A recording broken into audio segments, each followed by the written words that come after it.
ఏమైనా 15,000 అని చెప్పి చిన్నపిల్లలు అడుగుతూ ఉన్నారు. ఏమైనా 18,000 అని చెప్పి వాళ్ళ అమ్మలు అడుగుతూ ఉన్నారు. ఏమైనా 48,000 అని చెప్పి ఆ అమ్మమ్మలు అడుగుతూ ఉన్నారు.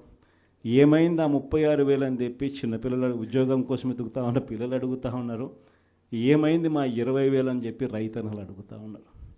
వీళ్ళకి ఎవ్వరికీ కూడా చంద్రబాబు నాయుడు అనే వ్యక్తి వాళ్ళ పార్టీకి సంబంధించిన క్యాడర్ సమాధానం చెప్పలేని పరిస్థితిలో వాళ్ళ పార్టీ వాళ్ళ పెద్దలు అందరూ కూడా ఏం చేస్తూ ఉన్నారు?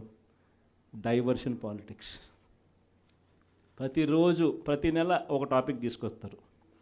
ఏదో ఒక టాపిక్ తీసుకొచ్చి గోబల్స్ ప్రచారంలో భాగంగా ప్రతి ఒక్కడు దాన్ని అందుకుంటారు.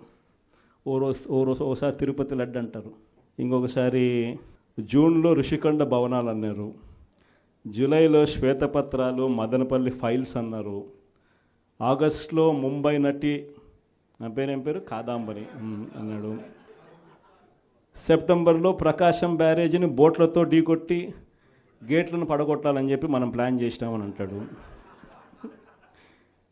అక్టోబర్లో సరే ఇంకా ఎట్టాగ మీరు అంతా చూశారు, నా కుటుంబాన్ని తీసుకొచ్చినాడు. నవంబర్కి వచ్చేసరికి బడ్జెట్పై దృష్టి మళ్లించడానికి 14 లక్షల కోట్ల అప్పులు అని చెప్పి,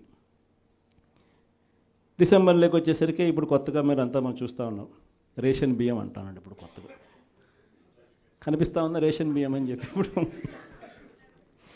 నాకు నిజంగా ఆశ్చర్యం అనిపిస్తుంది ఆ రేషన్ బియ్యం కథలీలు చెప్తా ఉన్నప్పుడు.